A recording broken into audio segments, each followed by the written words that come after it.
Good morning. Happy Friday. If you've never caught me live before, my name is Jewel, and I am a grateful recovering addict of 9 years. A few times a week, my brother-in-law and I, Joe, go live, and we read the gist for today, which is what we're going to do today.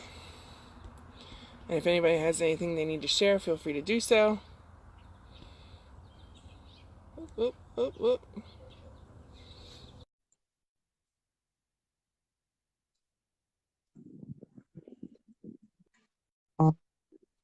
Hello, hello.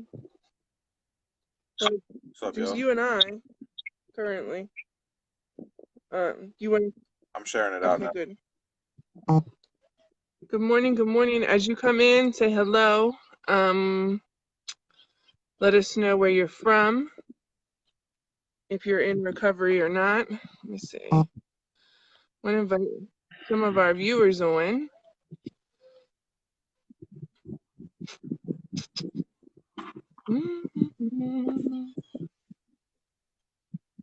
There we go. Oh, wait. Let me see if I can get Miss Patty. Oh, yeah. I invited Miss Patty, but she's busy. Hey, Brandy.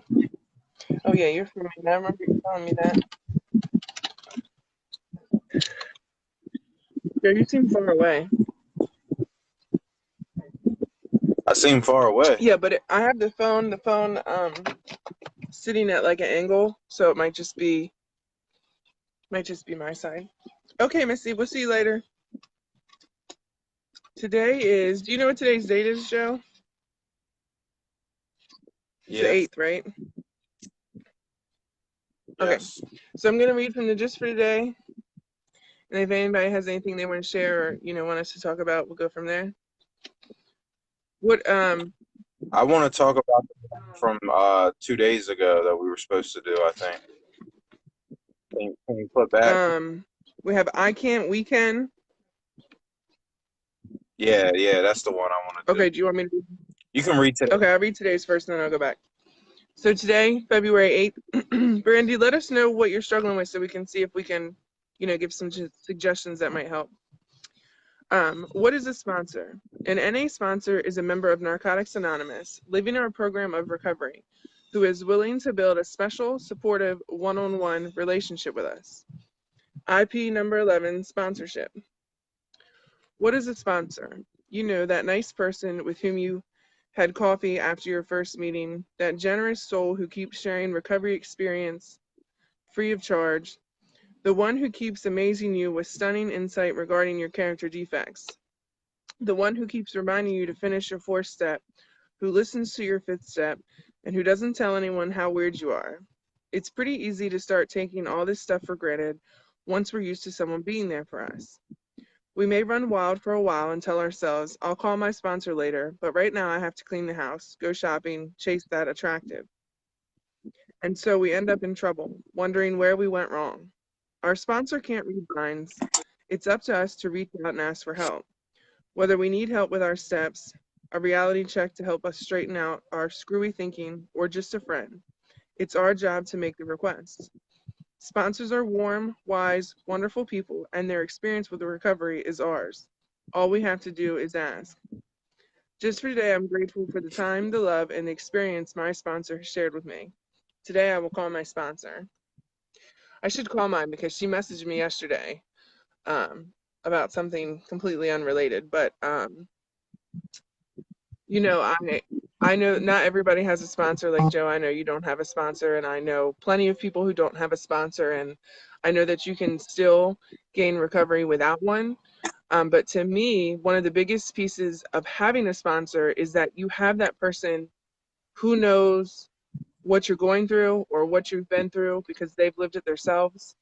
Um, it's somebody that helps hold you accountable. My sponsor used to always call me out, like always, all the time, because when I was like early in recovery, fresh off the streets more or less, I thought I was a hood rat, which was really funny because when she shared her story, that's what attracted me to her. Was she told a similar story of how she always thought she was this gangster and she was this hood rat, nobody fucked with her, and blah blah blah blah. And so it was really good for me because a lot of times she would call me on stupid shit that I didn't even realize, you know? So, And then you met my mom and you found out you weren't. um, you know, and speaking of your mom, you know, she had a sponsor, and the sponsor that she had, I wasn't sure how it was going to work because she was so much younger than your mom, you know, and I worried, would that be something that your mom would conflict with a lot, you know, taking advice from someone half her age. Um, but clearly the age never made a difference because she actually was able to open up to her, and that was something she was never able to do with anybody else. Um, so anyways, do you have anything to add to that one? Probably not. I don't really have any experience with sponsors because, I don't have Right. one. So, Right. Okay. I mean, they help some people and some people are better off without them. It just depends on what type of person Yeah. you are. And when I get sponsored, um, I guess I could say I have some, but you, it doesn't have to be the traditional sense where you go to a meeting and you audition and scout for a sponsor in the rooms. You can find just a mentor, anybody Right. that Well, and um, that's more or less what a sponsor is is a mentor, you know? right. I would say probably if anybody, I would say my sponsor would be my brother. So, and he doesn't. He's not an addict, Yeah. but he knows the lifestyle and he lived the lifestyle, so he understands me more than Yeah. And that's anybody what I was else just could. going to say. So, He knows you. You know, and I always tell people, I feel like everybody rushes to find a sponsor because you feel like, well, I can't stay clean if I don't have one. And then, like, for me, that's what I did the first time. And I got a sponsor, and she was fine. Um, but she really wasn't living a great life of recovery. Um, there were a lot of things that she did. She wasn't necessarily using drugs. Good morning, Miss Patty. She wasn't necessarily using or drinking, but she hadn't gotten rid of a lot of her character defects. She was still lying and stealing and, you know, doing stupid shit, and I didn't really see a problem with it because I mean, who am I to tell her? She had, you know, 18 months clean and I only had a few days. Um, but she ended up relapsing, and I don't even know. I mean, and mind you, this was the first time in recovery for me, so this was like 10 years ago, and I don't know that she's got a whole year clean to this date. Um, so you know, so what I want to say to people that are looking for sponsors, don't rush into it. It doesn't have to be the first person you see. It doesn't have to be the first person you meet. Um, you don't have to pick one up at the first meeting. I would encourage you to make friends with people that have clean time. Generally speaking, more than 6 months, more than a year. I feel like a lot of times, especially the younger crowd, we try to like stay clear of the old folks because we feel like they're not going to understand, they're not going to relate. But really, those are the ones we need to be trying to mimic because they're the ones who get it, you know? Um, yeah, Brandy, I would say try to find somebody that's got at least a couple years. yeah, That would be my advice. And the more clean time they got, the more sober time they got, the better. Also, try to find somebody that understands your drug of yeah, choice. Um, that would be more beneficial. yeah, Also, um, you said you went to 5 meetings and you're trying to do 90 and 90. So I'm assuming you're 5 days clean or close to that. Um, try to definitely try to do the 90 and 90. Um, that's another thing. Like meetings aren't for everybody either. I'm not a meeting person, yeah. but we do this, and this is no different. So I guess I am. It just depends on how you look at it. You have to find the Um, meeting that works for you. You know, this works for you. Going and sitting in a room with a whole bunch of people doesn't always work for everybody because some of the meetings you go into, people want to go over their drug log and their drug history. And, you know, for me, that just makes my mouth water. You know, by the time the meeting's over, I'm more worked up and more anxious than I was when I first went in. Because around here, in the town that I live in specifically, we have like one meeting a week. And a lot of people I used would go to that meeting. So for me, it's not beneficial to go to that meeting. 3 days for one drug, 6 days for another drug. And I've talked to Brandy. I know what your drug of choice is, and I have to say, I don't want to necessarily put you on blast, but her drug of choice wasn't heroin or pain pills. So her addiction is new to me. It's not new to me, but I really don't have much experience with it. But I did do some research on it, and a lot of the withdrawal symptoms for her drug of choice, it's all mental stuff. A lot of it is mental. I know some of it is physical, chemical withdrawal, but a lot of it is mental, and it lasts a lot longer than people coming off of heroin. So it's tough. Are you going to? I want to say that you told me you were going to counseling, or you have to find a new counselor, Brandy. Hey, Carrie, how are you? So, okay, I'll read the other one. February 6th. I can't, we can. We had convinced ourselves that we could make it alone and proceeded to live life on that basis.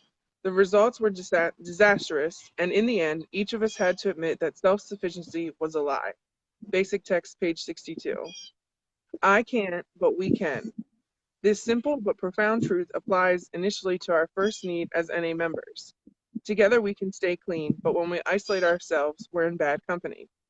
To recover, we need the support of other addicts. Self-sufficiency impedes more than just our ability to stay clean. With or without drugs, living on self-will inevitably leads to disaster. We depend on other people for everything, from goods and services to love and companionship. Yet self-will puts us in a constant conflict with those very people. To live a fulfilling life, we need harmony with others.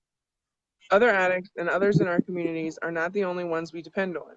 Power is not a human attribute, yet we need power to live. We find it in a power greater than ourselves, which provides the guidance and strength we lack on our own. When we pretend to be self-sufficient, we isolate ourselves from the one source of power sufficient to effectively guide us through life, our higher power. Self-sufficiency doesn't work. We need other addicts, we need other people, and to live fully, we need a power greater than our own. Just for today, I will seek the support of other recovering addicts, harmony with others in my community, and the care of my higher power. I can't, but we can.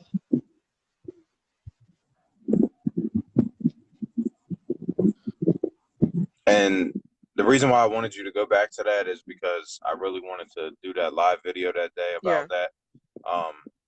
I can, but we can.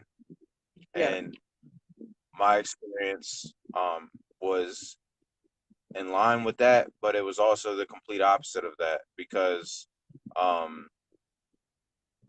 for anybody that is watching that knows we only got 2 viewers, so hopefully the people will catch the yeah. replay. But um, for anybody that knows, um, I had 19 months sober and I ended up drinking last Friday. So today will be a week. Yeah. Time flies. Yeah. So I'm already a weekend, a week sober. So and what I learned was I can, but we can. I learned the complete opposite of that. I learned that I have relied so much on my support system that when it wasn't there, um, in the flesh, I failed.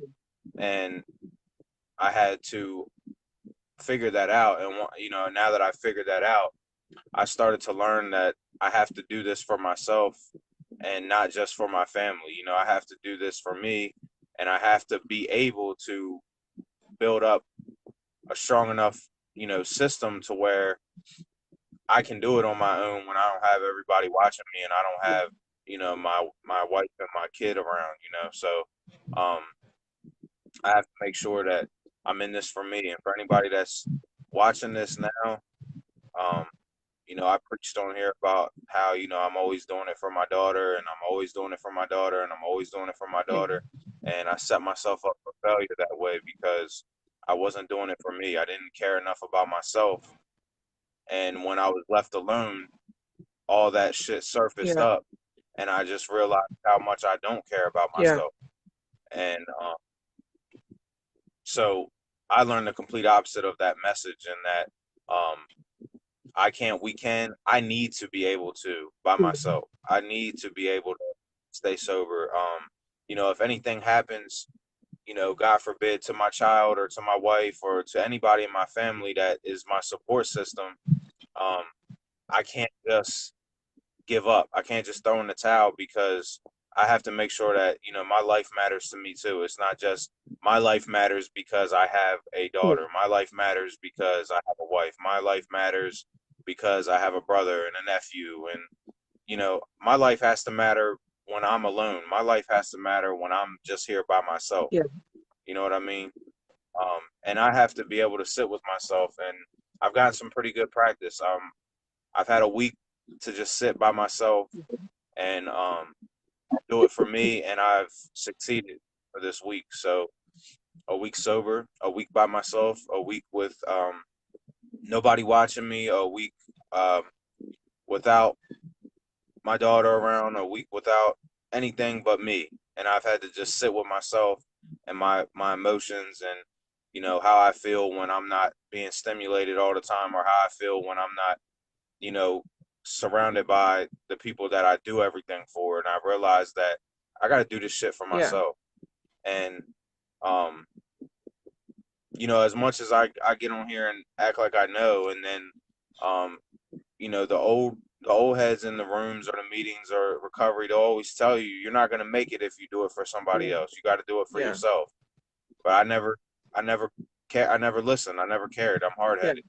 I always want to do Well, shit and my it's way. And, possible that you like, for me, my biggest thing is feeling worthy, and so that might have been something that you might struggle with because you do so much for everybody else. I mean, what does Joe do for Joe,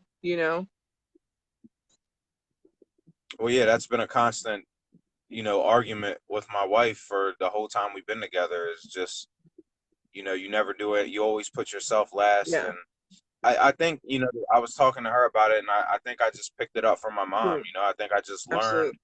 that To do for others as because a, that's what she always did. yeah, I just learned that from her that, you put yourself on a knife in front and behind everybody else, but you stand out in front of everybody else and make sure everybody else is okay Right. first, before your needs get Yeah. met. And And when you do that for when you so do that, long,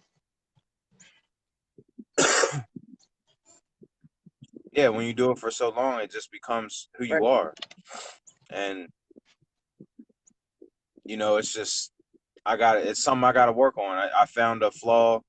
I didn't necessarily find a reservation in my recovery because I really didn't have no desire or will. It's not like I missed getting drunk all the time. It's not like I missed it. It was just the simple fact that, when I was alone and the panic switch Yeah. hit. I just hit the panic Yeah. switch. Like I just didn't know how to sit by myself and sit with my emotions and actually have to sit and deal with, you know, what happened to my mom. Like it's just that's the first time I ever just had to sit by myself and feel Yeah. everything. And it just, And I didn't make I it. was worried about you being alone, but I really, it's not like I could say, hey, come stay with us for the next 2 weeks, because of our situation here. But um, I worried about you being alone, but I really didn't, you know, by the time I called you, you were already in Salisbury. Right. And Brandy, it's like, you gotta really, as like addicts and alcoholics, we abuse ourselves and others around us for so Hmm. long that it really builds up in us that, you know, we just become that type of person. It's hard for us to just, um, change that. It's hard for us to just move away from Yeah. that. And you got to make sure that you're doing it for yourself. You got to make sure that you realize that your life has value Yeah. And you and deserve to be clean. you're here for, Go ahead. right, you're here for a reason. Your life has a Yeah. purpose and you're never going to fulfill your purpose if you're selling yourself short by using drugs or drinking Yeah. alcohol. Um, and that's just the way it is. It's just we're all fighting our own battles and we're all fighting our own struggles, and you just gotta make sure that, you know, you matter to yourself. You gotta make sure that, you know, you're important. There's a good person Yeah. inside, and that person inside of you deserves the best in life. You deserve what you want out of life more than just settling to be a drug addict or alcoholic. You know, you deserve more than that. You deserve to not settle. Think about where your life could have went if you never did drugs or drank, where you could have ended up, where you're like, what was your real purpose in life? You know what I Hmm. mean? Um, you need to find that purpose. Now that you have a chance to be clean and be sober, you need to find that purpose and you need to fill that hole, because I've always talked about on here and it remains true. Um, whether I messed up one time or not, I still believe that we're all trying to fill a hole. Yeah. And last Friday, I was trying to fill a hole, but when I woke up, the hole was even bigger. So when I woke up that next day, that hole grew because of Hmm. that. So that's something that we gotta understand. When you relapse or you use drugs or you drink, you think you're filling the hole, but you're just making it bigger because you're filling it with the wrong shit. That goes back to, remember that image I shared with you a while ago that says, I destroyed my body trying to find a peace of mind that I never got. Right, exactly. It's very Um, true. Yesterday, I did a super quick video on, uh, it was kind of related to like small business, but it was about our gifts that we have and how our gifts are meant for the world. Um, and I believe everybody has a gift. Everybody has something that we need in this world. I was going to read this other one, Joe. Go for it. This is not a test. This was yesterday's. We have found a loving, personal God to whom we can turn. Basic text, page 27. Some of us come into recovery with the impression that life's hardships are a series of cosmic tests designed to teach us something. This belief is readily apparent when something traumatic happens and we wail, "My higher power is testing me." We're convinced that it's a test of our recovery when someone offers us drugs, or a test of our character when faced with a situation where we could do something unprincipled without getting caught. We may even think it's a test of our faith when we're in great pain over a tragedy in our lives. But a loving higher power doesn't test our recovery, our character, or our faith. Life just happens, and sometimes it hurts. Many of us have lost love through no fault of our own. Some of us have lost all of our material wealth. A few of us have even grieved the loss of our own children. Life can be terribly painful at times, but the pain is not inflicted on us by our higher power. Rather, that power is constantly by our sides, ready to carry us if we can't walk by ourselves. There is no harm that life can do us that the God of our understanding can't heal. Just for today, I will have faith that my higher power's will for me is good and that I am loved. I will seek my higher power's help in times of need. Um, all the time, I tell people, when they say about life's hard, that's why they use drugs, because life's hard. And when they come into recovery, I always say to them, life isn't going to get easy just because you got clean. That's not how it works. It's easier to deal with sober. And I know recently, Miss Patty and some others have lost someone due to his addiction. And I know that it's literally ripping them apart. It is probably, for his family and his friends and the people that knew him and loved him, it is probably the hardest thing they have had to deal with to date. And, like Joe, when you lost your mom last year, I was worried how you would get through that, because her death and your 1 year were weeks apart. Um, and I was so, so, so proud of you when you made it through that. So proud, because when life happens, we question it. Why did this happen? Why does this happen to me? Um, and a lot of times I try to tell people, if you can think of it as, what is this teaching me, opposed to why is this happening to me, it'll change a lot of things for your life. Now, when it comes to death, I don't feel like you can really say that, because, losing a mother, I can't think of any life lesson for that, so. All right, so real quick, I want to say, Heather, do you have a drug addiction or alcohol addiction or something? Just kind of curious.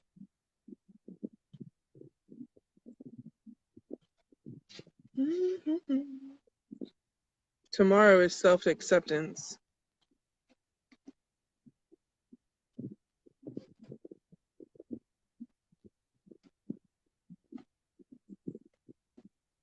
Patty, we talked about this. We can't save everybody, honey.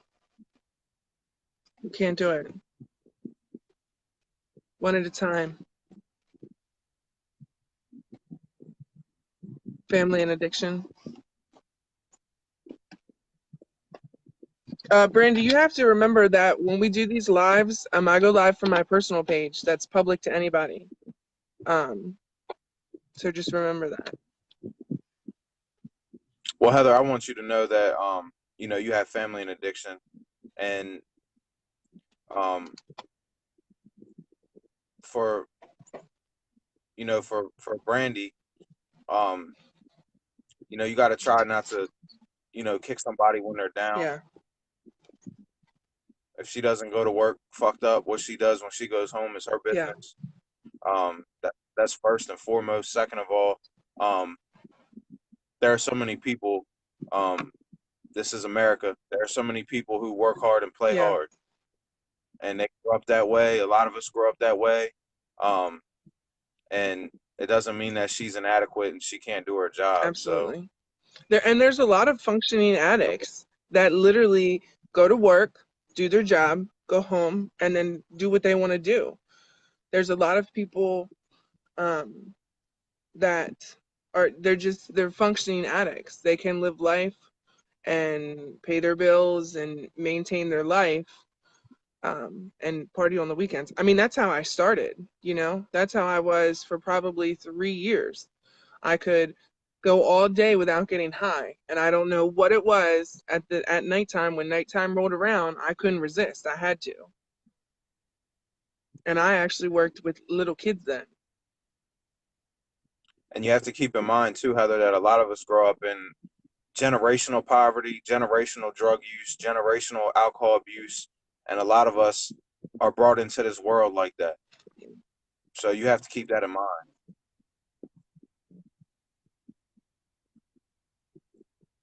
Mm, I don't really know how to respond to that, Heather, because thankfully for me, I have 2 boys. They are 7 and 3, and I will celebrate 9 years clean this year in August. So they don't have any idea about my past life. Um, I know functioning addicts that have their children, who have children who thrive in school, who are the smartest kids in the world, who their kids have no idea. They have no idea because they don't do it in front of them. Um, so to say, do I think kids should be in custody of their parents that are addicts? Yes and no, because I have another friend who um, had her kids in the store, and she was so high out of her mind that someone had to call the cops on her. So in that situation, no. Um, I do feel like they need help. I do feel like maybe they should be, I don't want to say watched, but checked in on often. Um, because I know that when addicts lose their kids, that doesn't do anything positive for them. A lot of times that sets them off, and that just pulls them further away. Sometimes it strengthens them, and it makes them cut all the bullshit and get it together. So I feel like that's not a black and white answer. That's not to me. Joe, what's your opinion? Well, I personally grew up with family members. My dad was an alcoholic. My mom was a drug addict. They were separated. When I went to go see my dad on the weekends, a lot of times he was fucked up. He was drunk. And when I lived with my mom, and on times off and on when she was on drugs and she was fucked up. But I'm gonna tell you right now, if somebody asked me to trade it, I wouldn't trade living with my mom for anything else in the Yeah. world. So be careful. Be careful what you think you might know versus the truth Yeah. of a child. I much rather grow up with my mom struggling with an addiction than be ripped from my family and thrown into foster care. And you don't know what the fuck's gonna happen to them kids when they get put in foster Yeah. care. And you don't know what's gonna happen to them when they get sent to a different family member, if the family member even wants to Yeah. take them. So be careful of that. You got siblings that might get separated. You know what I'm saying? Yeah. And if that would ever happen to me, my brother is like a son to me. So for that to ever happen, for me to ever think about, you know, did I have some rough times growing up? Hell yeah, I had some rough times growing up, but I wouldn't trade that shit for nothing in the world, and I damn sure wouldn't want to be with anybody else, no matter what their stake in life is. Your family is everything, whether they're fucking up or not. Nobody's perfect. Everybody's got shit in their backyard. Some people have drugs and alcohol. Some people have other shit. Yeah. So nobody's better than anybody else. And one situation might not be better than the next. You never know. The grass isn't always greener. Yeah. And there's somebody who knows firsthand, who grew up in it and then later in life became an alcoholic. Not to say that, and I didn't become an alcoholic because I think my life was fucked up. I became an alcoholic because I started to drink to have fun like everybody else did growing up in this Right. country. I started out partying and it got out of control because I did it too much. I did it excessively. So just saying. Oh, Miss Patty, I don't think I knew that. I don't know that we've really talked about your childhood very much. I know we've talked about pieces of it, um, but I don't know that you told me that before, maybe. Um, I would like to say I don't feel like I should have to, um, but I would like this to be treated as if we were in an NA meeting. So what you see here, what you hear here, what you say here stays here. Um, Right. because people need help, and if they can't ask for it, then they're not going to get it.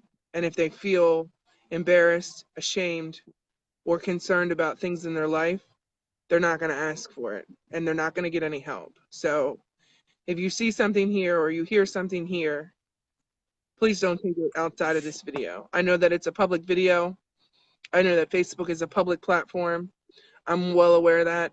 But I feel like one of the hardest things that addicts have in life is being open about their recovery. And I don't want anybody to feel like they can't watch these videos or they can't talk to us because they're worried something's going to get back to somebody. I want this to be a safe place. I don't want You to got it. just do live videos in our group.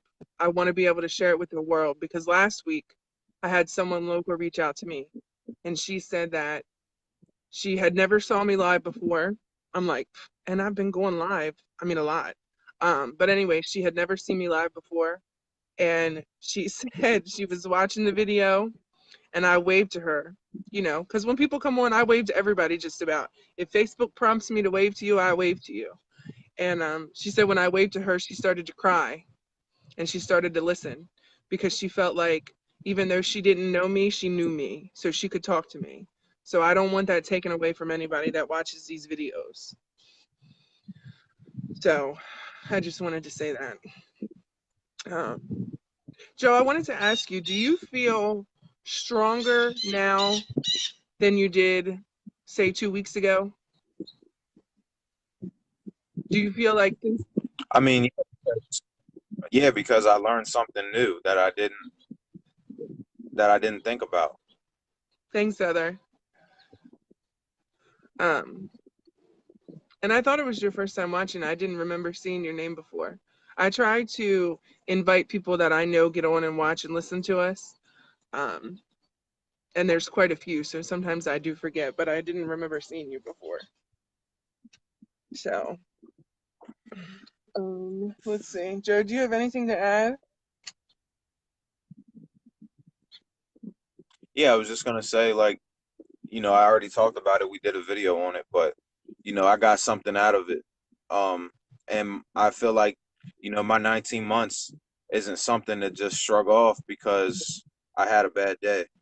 And I'm not gonna carry it like that. I'm not gonna carry it like the world is over because I fucked up. It's just, and it's important for me to share it because it's just, let you know, as strong as I seem, I'm human too. I'm not perfect and I don't pretend to be perfect. I don't pretend to be better than anybody Right. else, um, because I know I'm not. And um, I would just say, I probably got overconfident in myself and I set myself up for a failure when I should have slowed down. So that's what I'm doing now. I'm slowing down and I'm, taking each situation one thing at a time. And Do you have your hand, do you I'm have your hand over the microphone? no, Your hard. is Yeah, that that's better? better.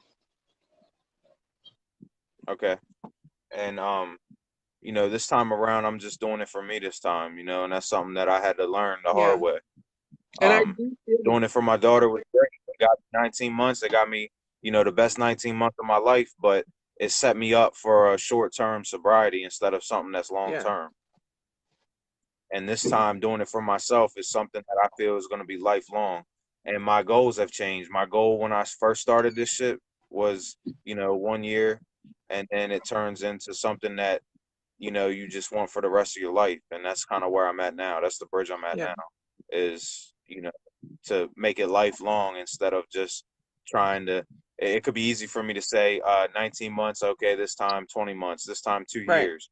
But, set your goals high, set them higher than you even think you can achieve and you'll achieve it. You'll find a way. Um, and that's how I feel about it. So I'm hoping that it's 7 days, and I'm hoping 7 years from now I'll be talking about seven Yeah. years. You know, so that's what I'm going for. I'm going for something that's lifelong, and I'm going for something that I'm in it for myself because I had to find out that my life matters too, and I matter Yeah. too. It's not just I care about everybody else, but I don't give a shit about myself. And then when everybody else is gone, I'm left sitting with somebody that I don't care Yeah. about. And then you set yourself up for failure. So it's like when we talk about how you got to fix that real problem inside Yeah. because your alcohol abuse or your drug abuse is just a symptom of something Mm. greater. I found it. That's something that was greater is I don't have any value for myself and I don't have any self-love and I don't care about Yeah. myself. I always live for, I live for my brother, then I live for my wife. And then when shit with my wife wasn't going great, I'm getting drunker than ever. And then I'm living for my daughter. Then when my daughter goes away, I'm left sitting with myself, realizing like, damn, I really don't give a fuck about me, Yeah. you know?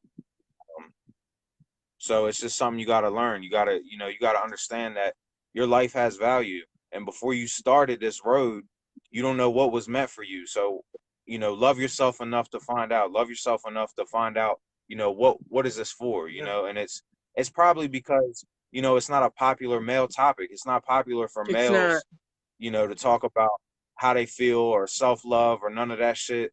And um it's just something that you got to be real with yourself. You can't worry about what somebody else thinks about what you're saying or how you feel or anything like that because I went for a long time. I went for most of my life having no feelings. I went most of my life, living through somebody else and not really caring about who I was or what I was doing with Yeah. myself. And it showed in where my life went. It showed in me, you know, always settling for less, not trying to get better jobs, not caring if I got arrested, not giving a shit if I got fired, not caring about none of that shit, not caring about dropping out of school, even though my grades were good. In college, I had good grades when I quit. I just quit. I just didn't give a fuck. Right. And it's all because of that. It's all because of, I was filling the hole with alcohol when the real hole was, you gotta tell yourself that you matter too and that you deserve a better life. You deserve the best in life. We all do. Yeah. And a lot of us just get lost along the way. And the reason why we doing these videos and the reason why I'm doing the videos is because this problem is growing. Whether you realize it or not, we can pretend that, we can say that drugs have always been around. Yeah, I mean, pretty much since the 70s, drugs have been a big deal. But in this generation, um, I'm seeing a difference in when I was in high school and we were drinking and hanging out to flash forward 10 years later. People that I never thought would do dope are doing dope. People that I never thought were popping pills are popping pills. People that I never thought True. um were doing that shit, that would ever do that shit, are doing that shit. And it's like, it blows my mind, and it makes me realize that we have a big problem here in our communities. We have something that's serious that's going on, and people can brush it off if they Yeah. want to.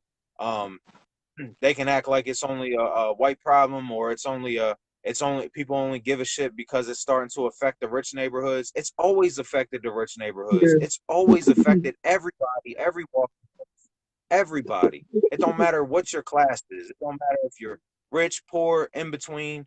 There's people in every walks of life that suffer from drug addiction and alcohol Yeah. abuse.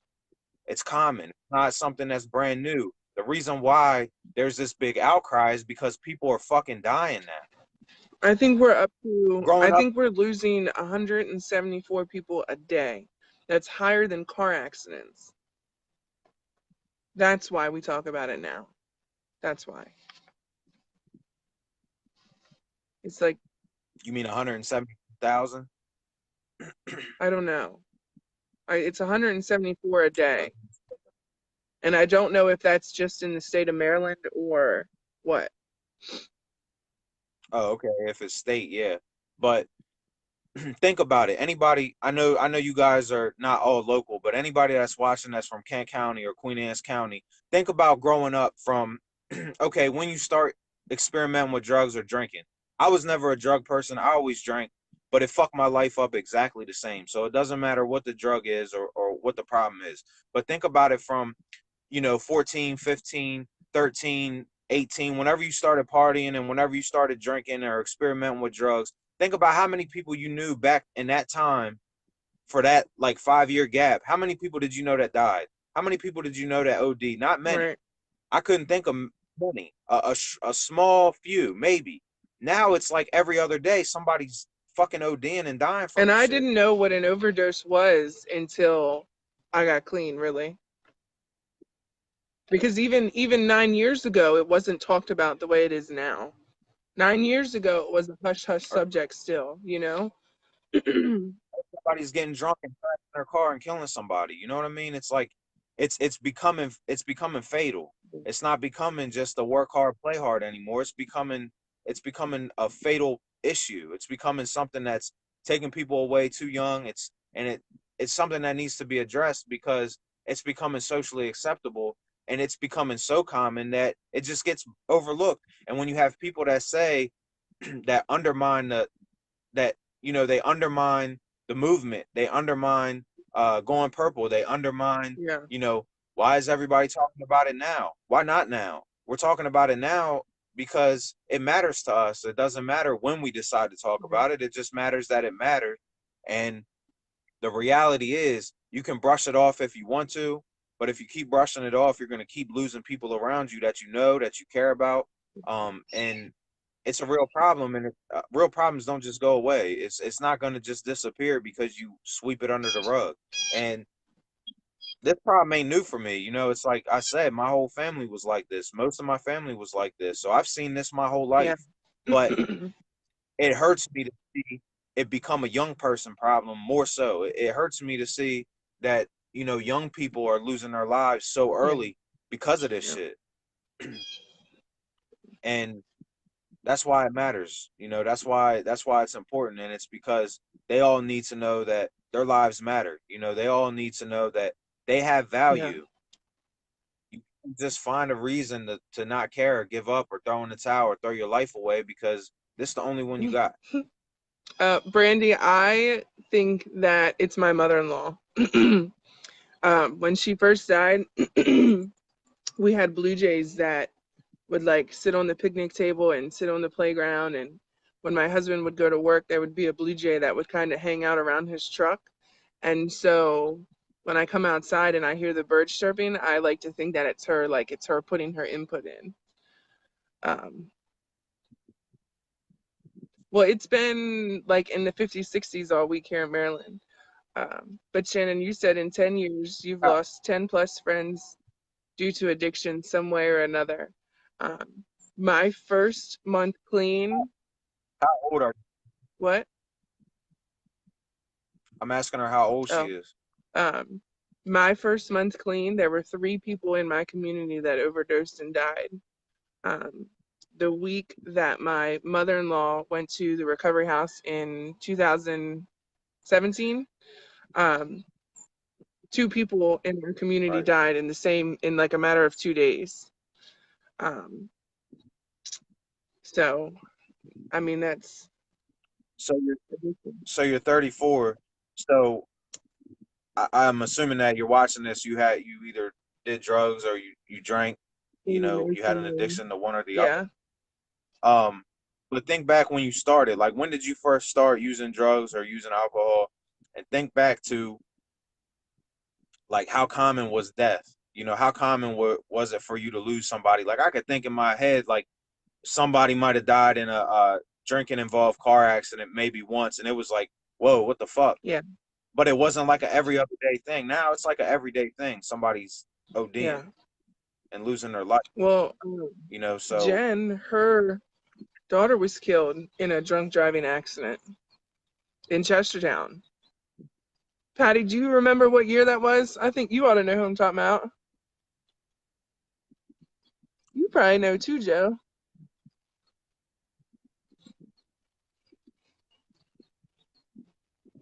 We just had 3 teens die here in the past couple of days. well, I started a lot. I'm 29 and I started a lot earlier than 2009. I started I started drinking and all that shit when I was like probably like 2005. So Yeah, 2004, maybe a little sooner than that. I started early. So, but it just, I wasn't used to it. Like, to me, I don't like, every community's different, yeah, obviously. But in my community, that shit didn't happen like it's happening right right. now. And that's why there's such a outcry for it, and that's why it's such a big deal, because um it wasn't as common. You know, like, most of the growing up, you know, most of the hardcore drug addicts were old Yeah, heads that come from the '70s era, you know, that when it was popular. Now I feel like the problem is, in the '70s it was popular. Now I feel like in this generation it's becoming socially acceptable once again. It's like they say, nothing is new, everything goes in a yeah. circle. And I feel like it's Everything's almost like the recycled. '70s all over again. Yeah, And it's becoming exactly. socially acceptable, because when I was growing up in school, it was socially acceptable to smoke weed and drink. Anything other than that, you were an outcast. Everybody looked at you Yeah, different, and there wasn't very many that we knew of. You know, most of the kids who did that shit, to our knowledge, were, you know, like, a lot of, maybe a few gothic kids or the skater kids or something. Might have been a couple yeah. of them, but they weren't dying from it. You know, it was like, it didn't happen until later on, like down the road, and it just became such a big deal, to where now it doesn't matter who you are. Everybody's doing the shit. Everybody's doing it. And I don't really And remember, like you said, I don't really remember a lot of people, like in high school. Um, Everybody that I knew drank, but there was a few kids that smoked weed, but that was it. Nobody was doing hard drugs. Nobody was doing heroin or coke or anything like that. And even, although I do feel like a couple years into my addiction, like cocaine started to be a really big thing among the kids in my, like, I want to say class, but in my age group. Um, and then it seemed like I switched from coke to pills, and then I feel like shortly after that, everybody else did the same thing. They transitioned from cocaine to pills, and then it's literally just taken over the world. I mean, well, how I feel about it is, you know, in the '70s, um, it became a big thing. In the '70s, it became the social yeah, scene. I feel like now, I feel like that went away with the crack era. I feel like when the crack era came, people saw how, like, nasty this drug was, and how fucking crazy people were acting, and people looked down on it, and so it kind of calmed yeah, down. And then the only people that were doing that shit were the people from the '70s era, who were already used to the drug. So they were like, this, I don't care, I'll do it. But I feel like the kids saw how people acted, and they're like, I'm not gonna do that shit. You know what I yeah, mean?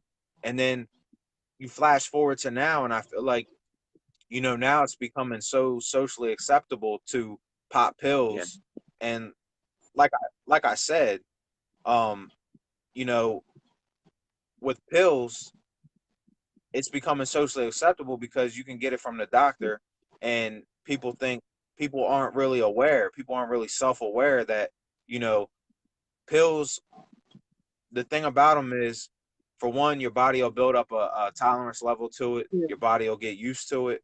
For two, you're not always going to be able to get that script. And when you can't get that script, that shit gets super fucking expensive. Yeah. And you find the dope because it's stronger and it's Yep. cheaper. And that's where you're playing games with your life. That's where you're risking your life. But by then, you're already hooked in. You've already been hooked in. Yeah. You've already been hooked in by people thinking it's cool to pop pills on the weekends when they're at a party. You know what I'm Yeah. saying? And then it becomes something bigger than that because you get addicted to it. Your body builds up a tolerance. You can't afford the pills anymore because they're Right. outrageous. So you turn to dope, and then, before you know it, you're putting a needle in your arm and you're gambling with your life. And I feel like that's where we're at right now. I feel like where we're at is, listen to the music. All the people talk about is doing Mhm. drugs, and the music. When I was growing up, the music wasn't talking about that shit. Yeah. You know, they weren't glorifying it. Now it's being glorified in the music. It's being glorified in the social scenes, and it's becoming an issue because nobody thinks it's a problem until somebody dies. But everybody's already hooked in. The majority of the kids are already hooked Well, in. and the other thing too is, like for me, for years, I didn't think I really had a problem. Like, because I could go to work and I could function, I didn't really, to me, I didn't have an issue. Um, and then when I lost the job, and I lost the job because I worked at a pharmacy and I was stealing pills from the job, but mind you, I didn't think I had a problem. When I lost the job for stealing, and I was really lucky because they could have charged me. It could have been a very, very, very serious, because when you steal from a pharmacy, you're not just stealing from the next door neighbor. Like, you're stealing, I can't remember what the pharmacy is. It's like, I don't know that it's federal or what it is, but it could have been, I could have had serious charges from that. Um, but when I lost the job is really when my addiction like blew up.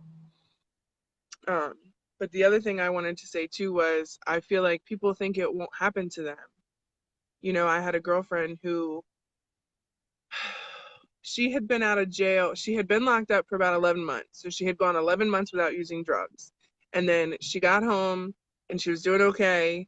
And one day, and I don't know how many days leading up to it, but one day she went out, she bought dope, she shot up. It was what she did all the time. She could use a needle, she knew how to use it, and it killed her. And, she left two little girls behind. That was probably the hardest overdose that I've lost in my life, was when Marin died. It literally tore me apart. It broke me down. I couldn't make any sense of it. It didn't make any sense to me. We had talked every day. The day that she died was the only day we had not talked. And I had tried to call her before I went to work, but she didn't answer, but I didn't think anything of it. I had to go to work anyway, so it wasn't much I could do. But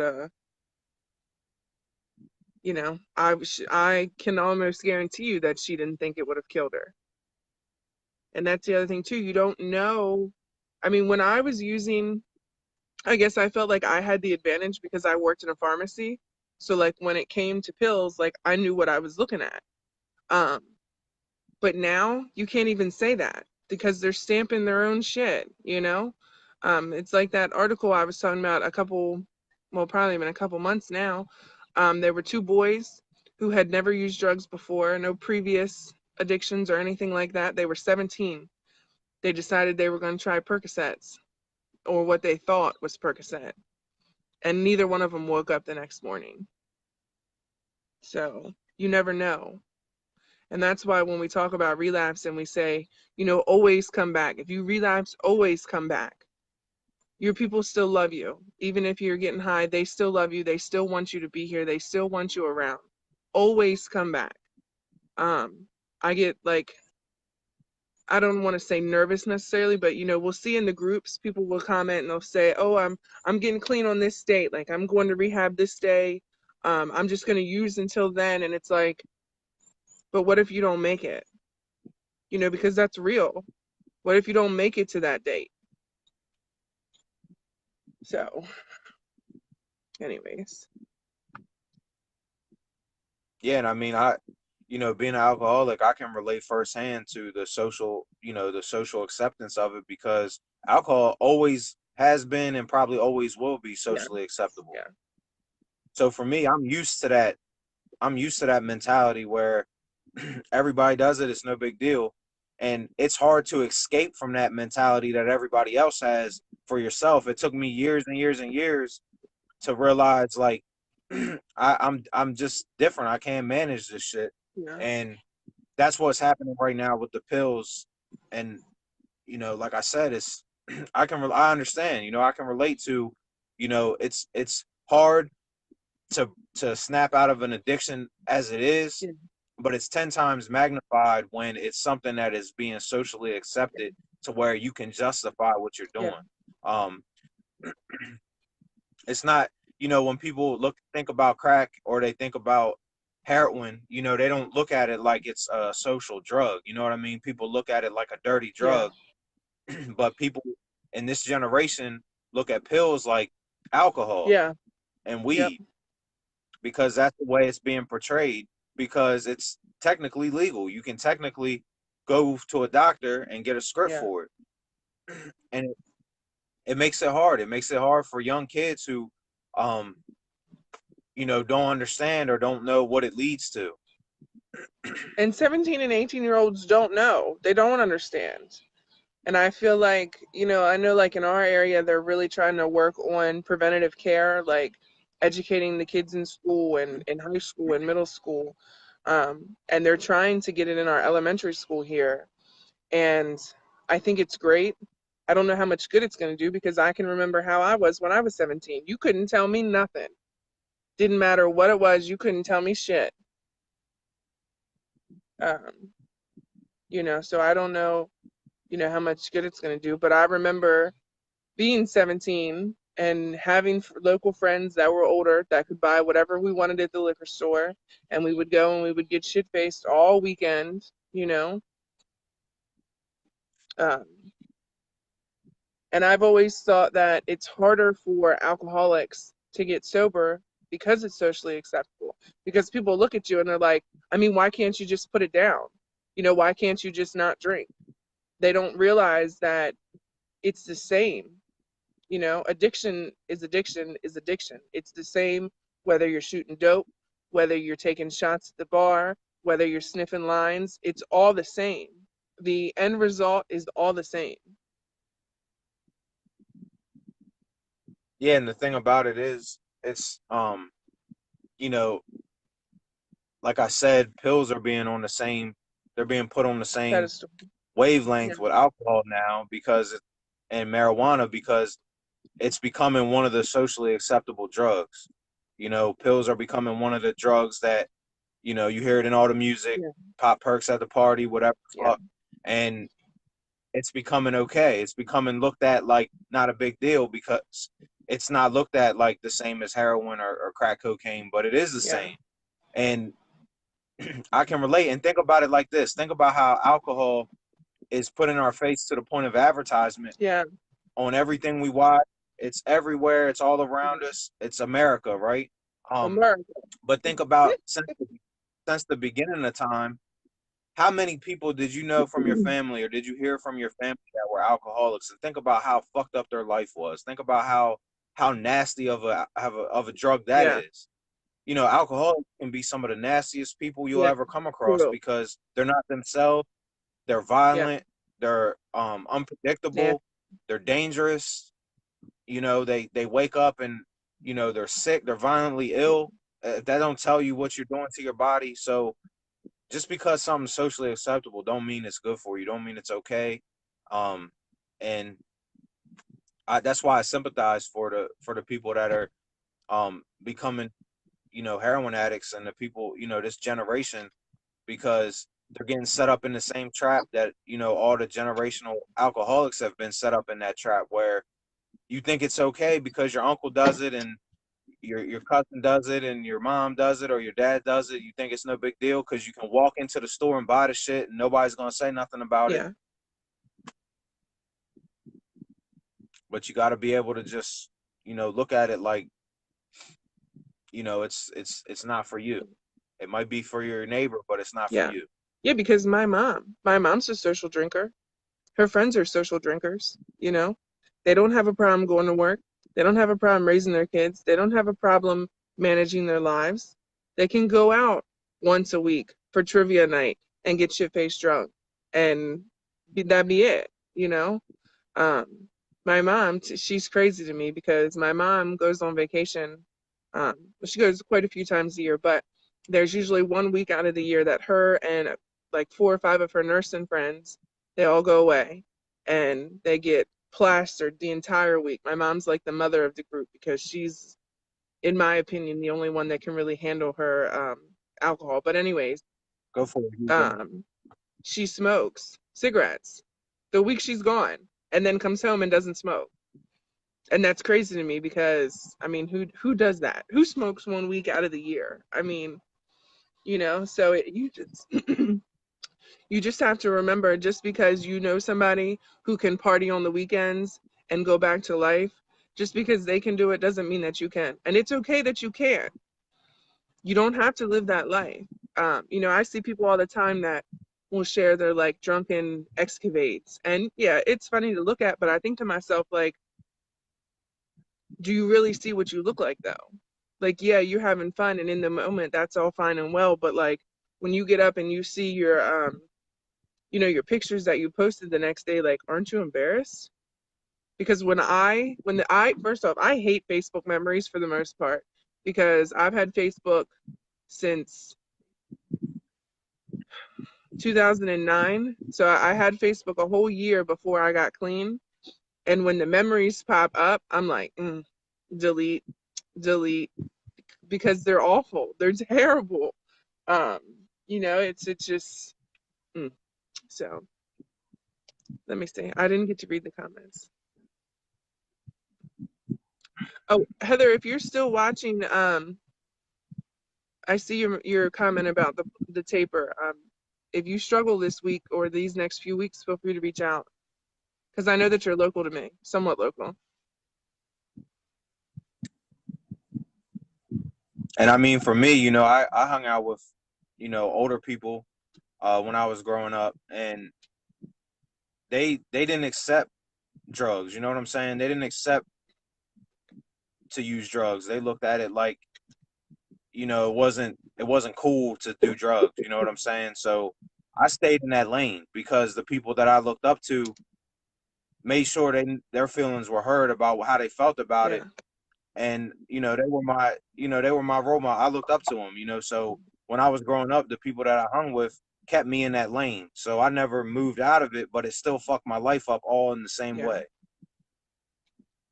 So it's just, and now that lane is getting opened up to pills, and now it's becoming something where, and just because you might be just as likely to OD as to die in a car accident. I drove drunk for Yeah. years. I've been in car accidents drunk, and I'm lucky to be alive, and that's why I say it doesn't matter what it is. It doesn't matter, how it's looked at by society. It matters what it does to your life. What's crazy is that I never drove drunk. And I think, well, I guess I shouldn't say that because I probably did. I probably wasn't shit faced, but I know that I had drank and then drove. Um, but like if I got to there was a certain point I would get to, like I knew I couldn't drive. And I think that part of the reason is because I had heard Jen's story about losing her child at such a young age because of a drunk driver.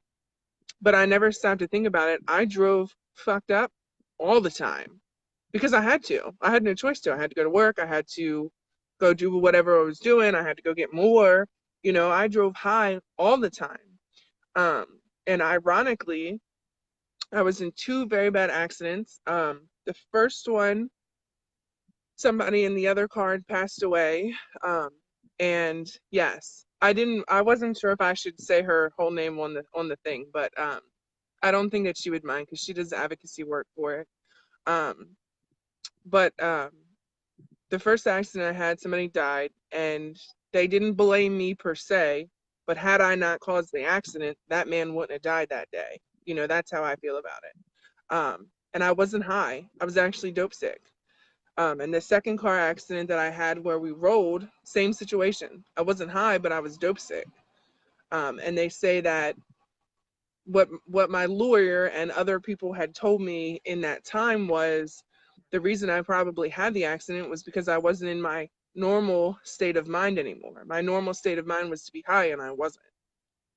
So, yeah, it was really sad, Patty. Um, Well, I drove drunk from the time I got my license all the way. yeah, all the And way I got into my the license as Boston. soon as you get it. I was 16. I was 16 when I got my license, and I was 19 when I lost them. Yeah, And I didn't have my license for years. I got my last DWI when I didn't even have a driver's license. They had already been suspended 3 times, yeah. and they've been revoked. And I still drove and ran from the cops.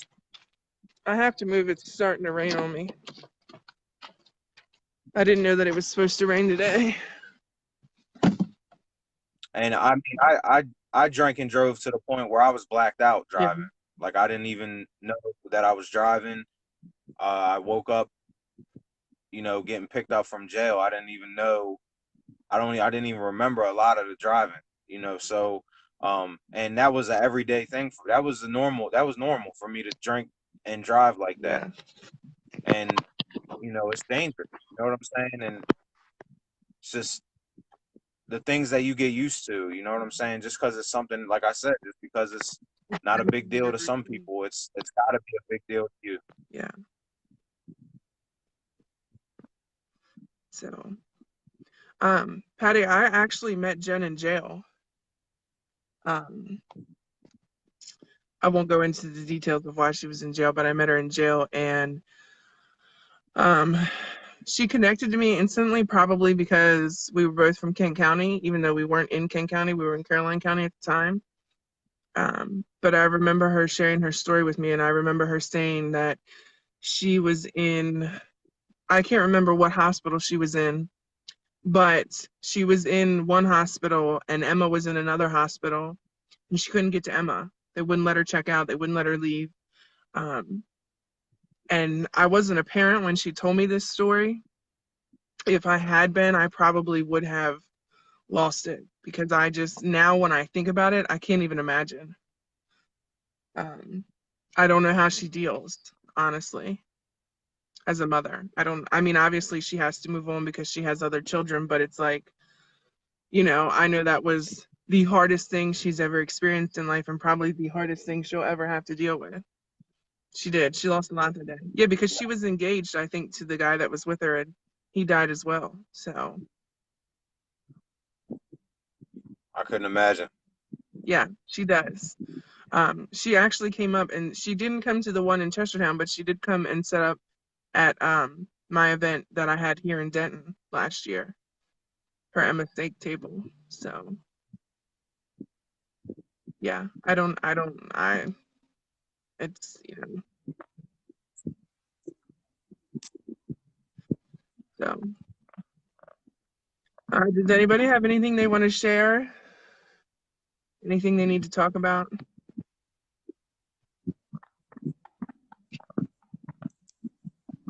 I had a friend reach out to me this morning who I said to her, we were just talking or whatever, and I said, "Aren't you getting married soon?" Because she was supposed to get married in March, and she said that they've called the wedding off because her fiance relapsed after 4.5 years.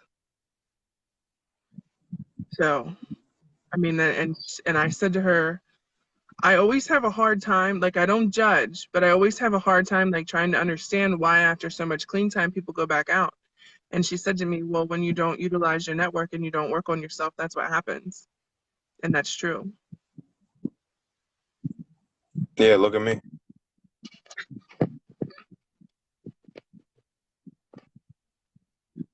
Well, yeah, because you didn't say anything to me, and I don't know if you had, I don't know how your day played out that day. So I don't know if you had already drank when you talked to me or if it happened afterwards or what. Um, Nah, it was after. but you didn't say anything to I anybody. started. I started. I think at 9 in the morning. Okay, and I talked to you at 8:45, and you said nothing, Yep. nothing of this sort. Well, it might have been like 9:30, but it was close. It was early. I I was angry because you didn't say anything to anybody. Not that I expect you to say anything to me, but at the very least, I would expect you to reach out to Josh. Um, but then I was hurt for you because I feel like probably, and you said about the hole grew bigger. The hole probably started to grow as soon as you started to drink.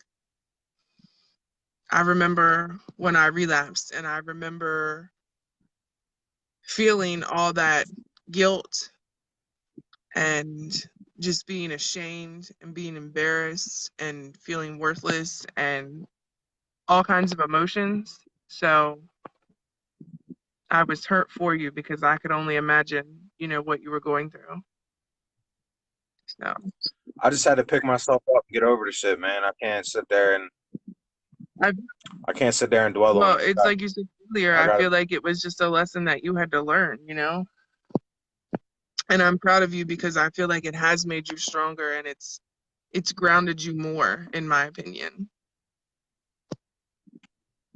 Yeah. Yep. So, all right. Well, it's about all I got now that it's lunchtime.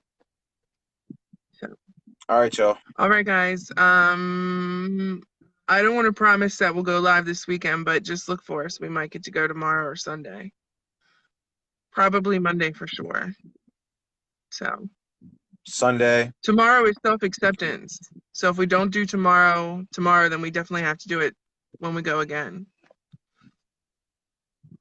Let's shoot for Sunday. Okay. All right, guys. All We'll right. look for us on Sunday. Patty, I love you. If you need me, call me. If anybody's struggling, feel free to reach out to us. We both have businesses that we work from home. Well, Joe's isn't necessarily from home, but it is kind of. So we have some time. So feel free to reach out. Remember, what you see here, what you hear here, what you say here stays here. Okay? I don't want to hear anything about things have been taken elsewhere because that's not fair to anybody trying to gain recovery. So have a great day.